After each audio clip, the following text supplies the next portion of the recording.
dhaqaalaha kobcee kaalin qaadayo kobka horumarkuu kor u qaaday. بسم الله الرحمن الرحيم الحمد لله رب العالمين الصلاة والسلام على سيدنا محمد وعلى آله وصحبه أجمعين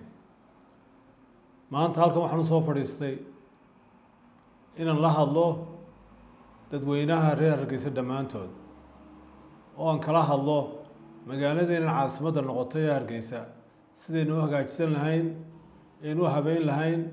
ee aynu ka dhigi lahayn caasimad la tartanta qeyrkeed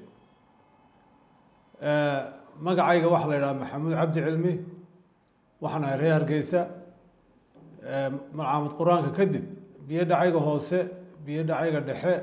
iyo technical institute Hargeysa ayaan ka baxay markii dambana waxaan u kacay xagga ay Mareykanka gobolka California magaalada San Francisco jaamacad ku taala ayaan 5-year degree ka qaatay oo 4 sanadood architecture iyo sanadkii shanaad oo aan ku sameeyay thesis-kii aan ku sameeyay city planning dhowr sano kadibna waxaan u wareegay magaalada Los Angeles ee gobolka California waxaan iyadana ka bartay construction management iyadana ku bartay intaan joogay Mareykan badankooda waxa weeyaan waxaan ku shaqeynayay architecture construction business kalena waan lahaa nasiib wanaag waxay ii suurtooday inaan 2017 ku soo noqdo Hargeysa aniga family-gayga Hargeysa nimaadno oo soo degno for good waxaan ka bilaabay shirkad la yiraahdo Master Architects and Builders oo aan 4 sano u dambeeyay ku shaqeysanayay 30 sano ugu dambeeyay caasimadeena deegaanadii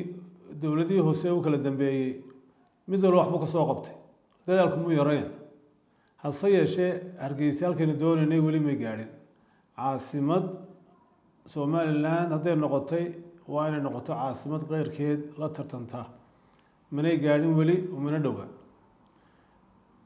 markaa Maxamuud ahaan waxaan goostay inaan faraha la soo galo in badan baan ka hadlay oo lecture ka jeediyay Hargeysa inta 4 sanadood joogay dhowr lecture baan ka jeediyay laba waxaan ka jeediyay xarunta hidiyo dhaqanka kii u dambeeyayna dawladda madaxtooyada ugu casuuntay aniga niman kale oo architects hotelka ambassador markaas uu taagneyd naqshadeynta museumka laga dhisayo halkii ay ahaan jirtay khayriyadu markaa lecture-ka abriga halkaan ka jeediyay anigu museumku kuma koobinay guud ahaan magaalada Hargeysa sidii loo hagaajin lahaa ayaan ka hadlay ala kulli xaal Hargeysa waxa weeyaan inay sidan loo dhaamo oo dad wax garanaya oo aqoonteedii leh inay soo galaan oo magaalada dhaqaajiyaan haddana insha Allah waxaan ku tala jiraa inaan bilaabo taxane ama musalsal aan kaga hadlayno oo rabo inaad igala soo qayb gashaan sideen magaalada loo hagaajin lahayn iyo waxyaabaha ka dhiman in u baahanahay in laga qabto musalsalkaas oo maanta ta ugu horeysa aanu qaban doono aanu bilaabi doono ayaan wadi doonaa insha Allah waxa weeyaan idinkana waxaan idinka codsanayaa inaad igala soo qayb gashaan waxaad su'aalo soo weydiinaysaan soo weydiisaan oo aan meel wax isku geyno oo haddii Ilaahay nagu guuleeyo oo aan dawladda hoose aan galo inagoo waxay inoo diyaar yihiin aan ku dhaqaajino insha Allah dhaqaalaha kobcee kaalin qaaday. بسم الله الرحمن الرحيم الحمد لله رب العالمين الصلاة والسلام على سيدنا محمد وعلى آله وصحبه أجمعين سيدنا ربيت كشيء وحنا بلابن دونا إن شاء الله تحاني أمام مسلسل عجلة وأن ربنا كقطع الشنو كوضع هذا الله سيدنا مقالة دينا هرقيسة عاصمة الصومالي لهن أنو هجاتين لهين أنو ديكر لهين مقالو عاصمة أولو تغير كود waxaan maanta ka bilaabi doonaa cajiradeen dhowr cajirood isku xigeen sameyn doonaa oo mid walba waxyaabaha Hargeysa ka dhiman amba ay u baahan tahay isku taagi doono waxaan maanta ku bilaabayaa cajiradan anigu magac daray 80% iyo 20% inkastoo aan ahayn scientific oo tirada guud ee Hargeysa haddana dadku waxay u badiyaan in 80% dadku lugeeyaan 20% ay baabuurta wataan maanta waxaan ka hadlayaa 180 ka lugeeya ee u baahan meelo ay maraan magaaladina Hargeysa haddaad u fiirsato waxa weeyaan meel allaale meel ay dadku maraan ma jirto waxay dadkii ku qasabtay inay dhex maraan wadada bartankeeda baabuurtii ayaguna wadada bartankeeda ma wadaagi karaan hore waan uga hadlay in badan baan hore uga hadlay iminkana waan ka hadlayaa waana ku celcelin doonaa ilaa intaynu hagaajisanayno magaalada inuu kala duweyno haddii ilaahay igu guuleeyo musharaxnimadaan u socdo oon ka qayb noqdo golaha deegaanka magaalada Hargeysa ta ugu horreysaan qaban doonaa bal idinkuna way ka talin doontaane waxa weeyaan inaynu horta dadku meel ay maraan oo ammaan ah aynu u samayno magaalooyinka qayrkood waa nooca baabuurtii iyo dadkii iskuma dhowa dadku waxay leeyihiin meel ammaana oo nadiifa oo ay maraan oo waxba oolin oon jaad lagu iibinayn oo aan dadku dhex fadhiyin oon ina ku soo durkin baabuurta iyo dadku isma dhex geli karaan waa inaynu kala qeexno idinkaan idiin dhiibay reer Hargeysa walootaa magaaladiina eega oo dadku halkay maraan dadkii waxay ku qasabtay inay magaalada bartikeeda maraan bartikeeda magaaladiina maraan dadku ku qasabtay warta nagama shaqeynayso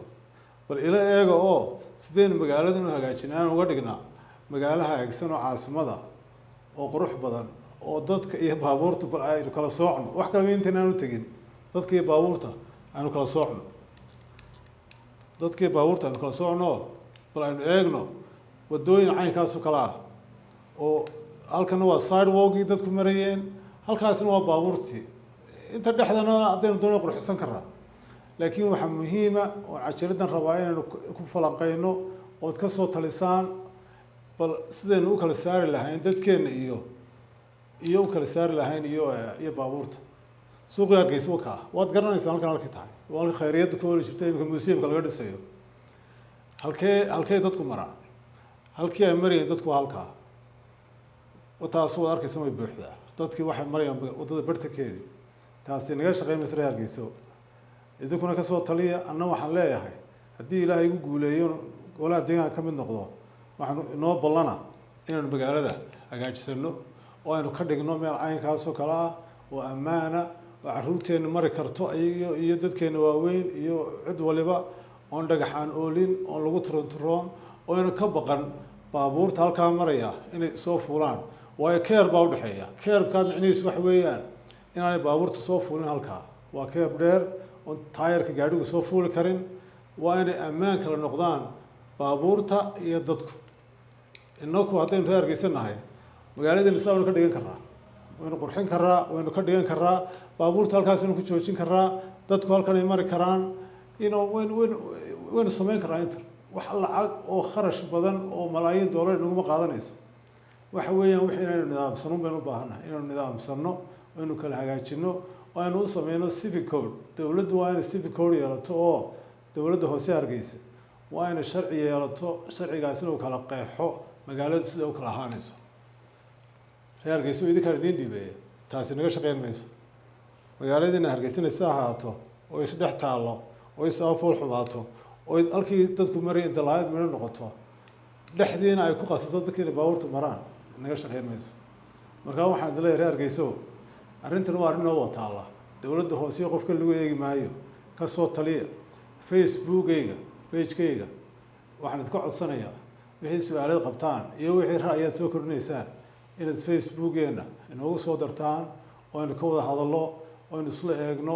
oo aynu hagaajisano magaalada wassalaamu calaykum dhaqaalaha kobcee kaalin qaadayo kobka horumarku kor u qaadayo kulmiyaynu nee